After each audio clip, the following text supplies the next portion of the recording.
예레미야를 처음 시작하는 마당이니까요. 잠깐 설명해 드리자면 예레미야는 눈물의 선지자로 알려진 사람입니다. 눈물이 흘려서 바다가 될 정도로 눈물을 많이 흘렸던 사람인데요. 그가 눈물의 선지자인 이유는 하나님께서 그에게 참 모진 삶을 허락했기 때문이에요. 그의 삶이 모진 이유는 굉장히 외로운 삶을 살아가는 운명이 허락되었기 때문입니다. 예레미야가 살던 시대는 멸망을 앞두고 있던 시기였습니다. 하지만 그 누구도 그 멸망을 예상하지 않았어요. 당시 이스라엘 백성에게는 엄청나게 굳건한 믿음이 하나 있었었는데요. 뭐였냐면 그것은 하나님의 성전, 예루살렘은 절대로 무너지지 않는다는 믿음이었습니다. 하나님을 섬긴다는 모든 자들은 예루살렘을 축복하기에 힘썼어요. 여러분, 예루살렘은 절대 무너지지 않습니다. 라고 얘기했어요. 근데 여러분 알고 있다시피 모두가 예스할 때 노라고 하는 것이 얼마나 어려운 일인지 아십니까? 모두가 예스라고 할 때 나 혼자 아니요! 라고 말하면 사람들이 그 사람을 이상하게 봅니다. 문제가 없다고 다 말할 때 문제가 있습니다! 라고 말하면 사람들은 그 사람을 모욕하고 핍박하고 욕을 해요. 무시합니다. 어떨 때는 일을 망치는 사람이란 말도 듣고요. 너에게 문제가 있는 거야! 라는 말을 합니다. 철저히 왕따가 되어가죠. 그런데요. 정말 모두가 예스라고 할 때 노라고 한 사람의 말처럼 결과가 정말 안 좋아질 때가 있어요. 그 노라고 한 사람이 맞을 때가 있어요. 그럴 때 어떻게 되는 줄 알아요? 와, 너의 말이 맞았구나. 너의 성경진명이 참 옳았다. 라는 말을 할 것 같죠? 아니요. 정반대의 일이 벌어집니다. 제가 삼국지를 굉장히 좋아합니다. 어린 나이에 삼국지를 10번 정도 읽었었는데요. 원래 삼국지에서 10번 읽은 사람은 말 섞지 말라고, 말싸움하지 말라고 되어 있는데 제가 삼국지를 10번 읽었어요. 근데 거기에 조조와 원소가 나옵니다. 근데 조조하고 원소가 북방에서 이제 전투를 벌여요. 거기서 이긴 사람이 중원의 패권을 가지는 거예요. 그런데 원소 밑에 전풍이라는 굉장히 훌륭한 모사가 있었어요. 그 당시에 조조와 원소의 군력을 비교해보면 원소가 월등히 앞섰거든요. 그래서 많은 모사들은 다 원소가 이길 겁니다. 당신이 이길 겁니다. 라고 말을 했어요. 근데 전풍이 혼자 우린 집니다. 이렇게 싸우면 조조한테 집니다. 지금 싸우면 안 됩니다. 라고 이야기했어요. 그래서 원소가 전풍한테 이런 불길할 이야기를 한 사람 하면서 감옥에 가두었습니다. 그리고 전투에 임하지요. 끝내 원소가 철저하게 패배를 했어요. 완전 패배를 했어요. 그리고 그 소식을 듣자 옥지기가 전풍에게 이렇게 이야기했습니다. 모든 모사들이 다 승리를 이야기할 때 당신 혼자 패배를 이야기했다. 그러면 이제 원소가 돌아와서 당신을 중용할 것이다. 그러자 전풍이 유명한 말을 남깁니다. 이런 말을 하죠.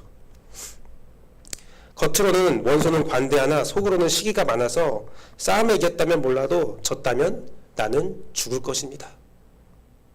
그의 말대로 원소가 돌아와서 전풍을 죽여요. 전풍을 죽인 이유는 전풍이 불길한 이야기를 해서 사기가 떨어져서 졌다는 거예요. 자기의 패배의 이유를 다른 사람에게 전가합니다. 그런데요, 예레미야도 마찬가지였어요. 모든 선지자가 예루살렘은 망하지 않습니다. 우리는 굳건합니다. 라고 말할 때 예레미야는 멸망합니다. 이스라엘은 멸망합니다. 라고 예언을 했어요. 그러자 사람들은 예레미야를 구덩이 파서 그곳에 가두어 버려요.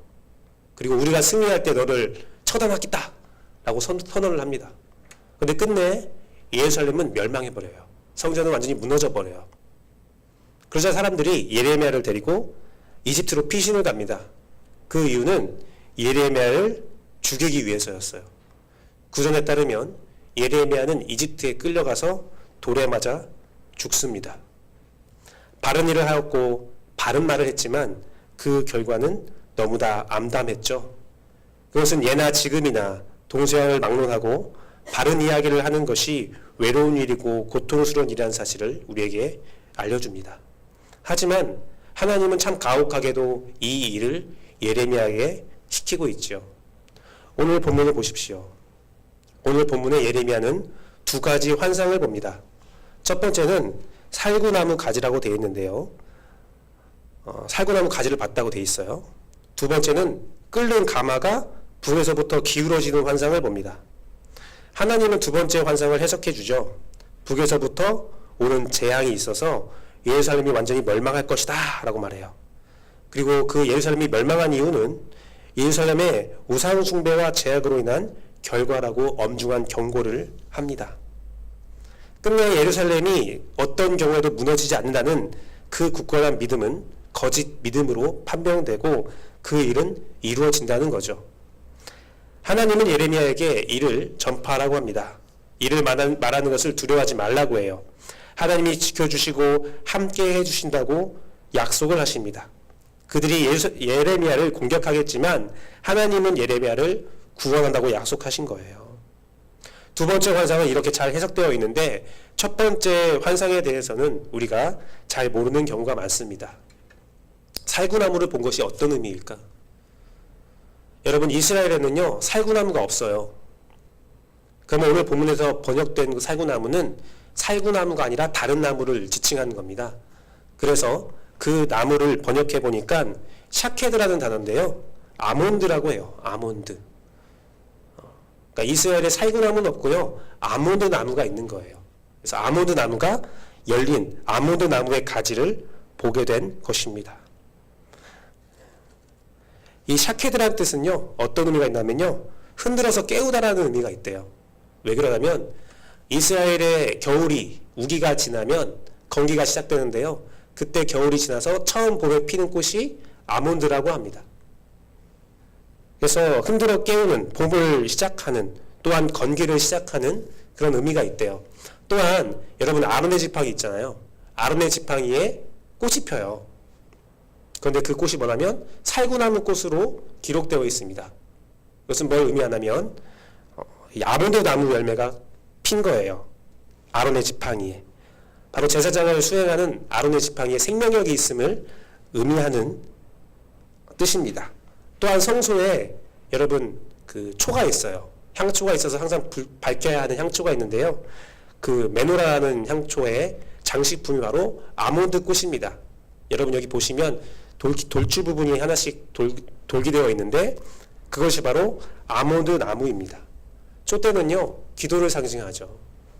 그래서 살구나무 환상, 아몬드 나무 환상은 어떤 의미냐면 기도를 상징하는 의미를 가지고 있습니다. 기도를 해야 된다는 겁니다. 근데 오늘 예레미야에게 임한 환상은요 아몬드 환상과 끓는 가마의 환상인데, 그것은 끓는 가마를 통해서 알게 된 이스라엘의 현재 놓여진 위치, 지금 임하고 있는, 북쪽에서 임하고 있는 징계를 알고 있다면 이제 너는, 예레미야는 이스라엘 백성들을 흔들어 깨워야 된다는 겁니다. 하나님의 뜻을 분명히 알려야 한다는 겁니다. 이를 선포해야 된다는 겁니다. 하지만 그것은 엄청난 고난과 아픔이 준비되어 있기 때문에, 아주 좁은 길이기 때문에 한 가지를 더 해야 된다는 것, 그것이 바로 기도라는 거예요. 끓는 물의 환상을 예레미야가 잘 감당하기 위해서는 살구나무, 아몬드, 기도가 필요하다는 하나님의 말씀입니다. 기도는요 하나님과 동행하며 외로움을 이길 수 있게 하는 힘이 되어줍니다. 또한 기도는 어려운 길에서 구원이 되고 능력이 되어주며 담대함을 줍니다. 또한 기도는요 내가 어떻게 해야 할지 알지 못할 때에 우리에게 해답을 주고요, 여러 가지 이유로 잠자고 있는 사명을 흔들어 깨우는 힘이 있어요. 즉 아몬드 나무 환상을 먼저 보여준 이유는 장차 행해야 할 끓는 가마의 환상을 선포하기 위해서는, 그 감당할 힘을 얻기 위해서는 먼저 해야 할 것은 기도라는 겁니다. 기도를 먼저 해야 된다는 거예요. 선포를 먼저 하는 것이 아니라 기도가 우선돼야 된다는 겁니다. 하나님의 사명보다 기도가 우선돼야 된다는 것을 하나님은 환상의 질서를 통해서 예레미야에게 보여주고 있다는 것입니다. 사랑하는 성도 여러분, 여러분도요 먼저 보고 먼저 알고 있는 사실이 있습니다. 그것은 이 시대에 여러분이 감당해야 할 것이 있다는 거예요. 여러분이 보고 여러분이 알고 있는 사실은 바로 예수 그리스도죠. 예수 그리스도의 보혈의 능력이며 예수 그리스도의 십자가의 구원이며 예수 그리스도의 은혜라는 겁니다. 우리는 예수 그리스도를 알고 있고 또 믿고 있습니다. 이는 예수 그리스도를 믿지 않으면 분명한 심판을 피할 방법이 없다는 것도 우리가 알고 있고 믿고 있다는 것입니다. 여러분이 이 사실을 알고 믿고 있다면 여러분의 삶의 방법과 가치관은 확연히 달라질 것을 여러분은 알고 있을 겁니다. 하지만 그럼에도 불구하고 삶의 방법과 가치관이 변하지 않고 있다면, 그리스도로 마땅한 삶을 살고 있지 않고 있다면 멸망의 결과가 기다리는 사실도 여러분이 알고 있습니다. 보고 있습니다. 성경을 통해서, 말씀을 통해서 보고 듣고 있습니다. 그럼 어떻게 해야 됩니까? 이 사실을 숨기고 있어야 됩니까? 아닙니다. 이 사실을 열방에 선포해야 할 필요가 있습니다. 그 사명이 있습니다. 먼저 본 자는 퍼뜨려야 돼요. 이야기해야 됩니다. 선언해야 됩니다. 우리 공동체에서 바른 믿음을 소유하지 못하고 있다면 알게 해야 됩니다. 바른 삶을 가지고 있지 못한다면 이를 바로잡을 수 있도록 담대히 선포해야 합니다. 기억하십시오. 굳건하게 믿었던, 무너지지 않을 거라고 여겼던 예루살렘 성전도 완전히 무너져 버렸습니다. 우리의 삶이 하나님 안에서 예수 그리스도의 뜻대로 살지 못한다면 우리는 심판을 피할 수 없다는 사실, 그것을 인지하고 선언할 수 있는 용기가 필요합니다. 하지만 오늘 말씀처럼 또 예레미야처럼 그 일은 너무나 어렵고 힘들다는 사실을 알고 있죠. 두렵고 외롭고 힘든 길이에요. 누가 심판을 이야기하는데 좋아하겠어요? 누가 당신이 지금 잘못하고 있다는 것을 말하는데 기쁨으로 받겠습니까? 절대 할 수 없는 일입니다. 나의 힘으로는 절대로 할 수 없는 일입니다. 그렇기 때문에 우리에게는 오늘 아몬드 나무가 필요한 겁니다. 기도가 필요한 겁니다. 성령의 능력과 성령의 힘이 필요합니다. 예수 그리스도는 그래서 우리에게 모든 사명을 허락하신 이후에 하늘로 올라가시면서 우리에게 성령을 기다리라고 말씀하십니다. 부활도 받겠다. 예수님께서 하늘로 올라가는 걸 받겠다. 내가 이제 선언하겠습니다. 아니요. 예수 그리스도는 우리에게 성령을 먼저 기다리라고 말하십니다. 그 이유는 사람의 힘은 지치고 사람의 힘은 실패하기 때문입니다. 예레미야에게도 끓는 가마의 환상을 보여주기 전에 아몬드를 보면서 네가 무엇을 보느냐? 주여 아몬드 나무를 봅니다. 그래, 네가 먼저 기도해라. 성령을 받으라. 사명을 하기 위해서 기도하라. 성령님은요, 우리가 어떤 말을 해야 할지, 어떤 행동을 해야 할지, 어떤 마음을 품어야 할지, 이 일들을 어떻게 분별해야 될지, 이 일을 우리가 어떻게 받아들여야 할지를 다 알려주시는 분이십니다. 말씀에 기록되기는 성령 하나님은 오늘 우리 안에 거하시며 우리와 동행한다 말씀하셨습니다. 우리는 기도를 통해서 성령의 힘을 받을 수 있고요. 성령님의 음성을 들을 수 있고요. 성령님은 우리에게 지혜와 능력으로 응답하시면서 말씀을 이야기하고 그 능력을 주시고 선포할 능력과 담대함을 허락하십니다. 그러니 사랑하는 여러분, 우리 담대하게 확신을 가지고 예수 그리스도의 복음을 전파하기 위하여 기도에 힘쓰는 여러분 되기를 소망합니다. 교사부터 학생들 또 성도님들 다 기도에 힘쓰므로 주님의 능력을 받기를 원합니다. 주의 담대함이 여러분의 담대함이 되고, 주의 능력이 여러분의 능력이 되고, 주의 지혜가 여러분의 지혜가 되기를 소망합니다. 먼저 본자로서 그 삶을 잘 감당할 수 있도록 성령님의 힘으로 일어날 수 있는 여러분 되기를 간절히 바라고 그 삶을 응원합니다.